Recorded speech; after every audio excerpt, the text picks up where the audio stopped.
recap. I'm Todd Schlegel. I'm Melissa Lefcourt. And I'm Jasmine Lassiter. And this is your news. I'm sure you've all been hearing recently about the robberies that have been going on in dorm rooms here on campus. People are leaving their dorm rooms unlocked, and people are sneaking in the middle of the night and taking things. So from now on, try to keep your suite door locked at all times. Don't let people you don't know into the buildings. And if you see a suspicious character around that you've never seen before, call 911 and you'll be directed to UPD and you can let them know. Also, when going downtown, make sure to be careful. There have reportedly been 6 robberies in the past week. Yesterday, a 30-year-old woman was wrestled to the ground as her backpack was ripped off her back, containing over $200. Police say they have no leads to these robberies, so make sure you're careful.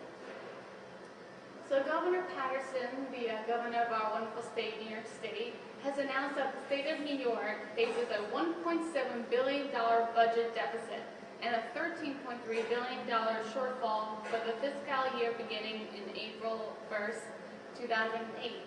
The Daily News reports that 15 agencies have actually failed to meet Patterson's demands for cuts, leaving the state with $271 million short of its $1.1 billion goal.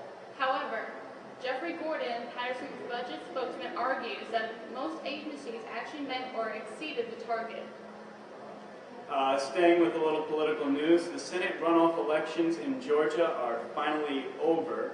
The Republican senator, now a Republican senator for Georgia, is Saxby Chambliss. This victory for the Republicans means that the Democrats will not be getting their hopeful supermajority in the Senate seats of 60 seats for Democrats. The current numbers for the Senate look as if they are 56 Democrats, 41 Republicans, 2 independents, and 1 still undecided in Minnesota. As President Bush's second term comes to an end, he sat down for an interview regarding the economy, stating that he is sorry that this is happening and doesn't like that people are losing their money and their jobs. He also states that his biggest regret as president is the failure of intelligence on the war in Iraq. In more political news, a man who lived a few doors down from Bill and Hillary Clinton was sentenced 25 years to life yesterday for killing his wife. The judge said, "You are a master of deceit who contrived a diabolical plan to murder your wife for your own financial gain." He was convicted 2 months ago of second-degree murder in the death of his 55-year-old wife, Peggy. She was shot in the back of the head in November of 2006 as the couple drove home. He also shot himself to make sure that people thought that there was another shooter involved. Prosecutors said that he killed his wife to get her insurance policy, which was worth nearly $900,000. Taking it up to a little bit of a lighter news right now, those of you who may be around campus have trouble talking to girls around here. There's a new book for advice written by a 9-year-old child that's currently being published by Hartford College.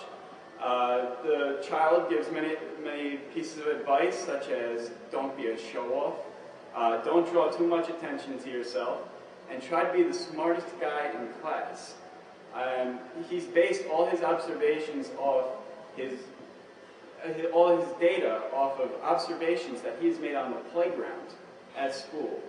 And this is a 9-year-old boy who I believe at that point is in 4th grade. I didn't think about anything like that in 4th grade. But rumor is that he's currently working on a second book called How to Talk to Moms. And hopefully some Albany students will read that book. Hopefully. Should be interesting. Tonight in New York City, as the holiday season is in full gear, the Rockefeller Center will be lighting their famous Christmas tree. This 8-ton, 72-foot Norway spruce will be lit with 30,000 lights, energy-efficient lights, and it will be followed by performances by Henry Connick Jr., Jamie Foxx, and Beyonce. Someone who also will be doing something for the tree is Britney Spears, who performed on Good Morning America yesterday morning to help promote her new album, Circus, which is in stores now.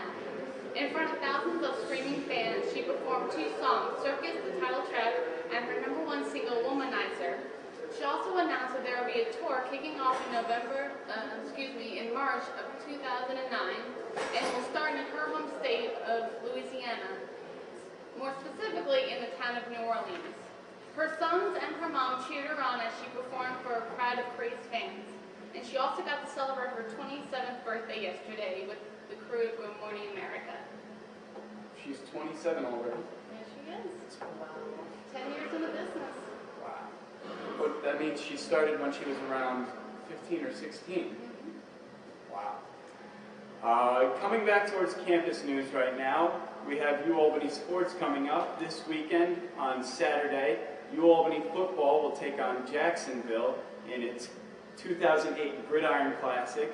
Now that the season is over, they play this game against the Pioneer League winner, I believe it is. So it should be a great game to see. I hope you all can get down to University Field and check it out.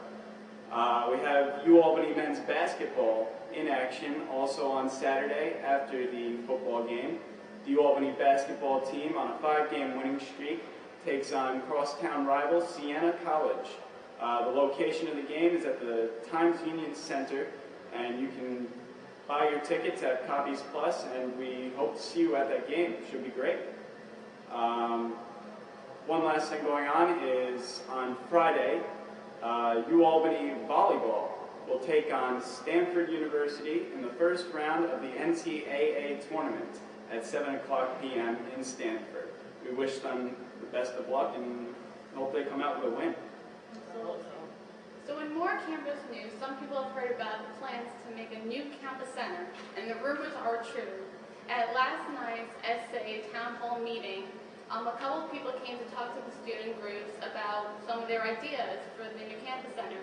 Some of these ideas include a wellness fitness center, recreation and interactive gaming room, a ITS Commons which would have computers, a new food court and dining area, a room or themed dining area, specialty cafe, student organization where all of them would be in the same place, student services center, a new ballroom, meeting rooms, a new bookstore, and a retail center. And they actually are thinking of it. They have a final report that's going to be done in about 6 months, and they were actually able to ask a lot of student groups for our point of views, and so we got to discuss what we felt would be good for our new campus center. All right, it's getting colder outside slowly, and that means it's flu season, everybody. So everybody needs to watch out, make sure they stay healthy. There is another flu vaccine out there, as they come up with one every year. A couple of numbers related to the flu that might sway your opinion on whether to get the vaccine or not. 200,000 people are hospitalized every year due to the flu, and almost 36,000 people die due to flu-related complications. The vaccine this year is said to be about 70 to 90% effective on the general population, but I don't know. It's a matter of preference whether you want the vaccine or I not, never right? knew the flu was that bad. Those numbers are like outrageous. I didn't either. Well, I got my flu vaccine. I did. How was it? Wasn't that bad. I've gotten it every year. Yeah. I haven't gotten the flu yet. I mean, I hear this vaccine uses 3 different strains of inactive flu virus, so hopefully it's getting better and better. It's up in the air. So in more entertainment news, there's a movie coming out featuring Oscar winner Adrian Brody and multi-Grammy Award winner Beyonce Knowles called Cadillac Records.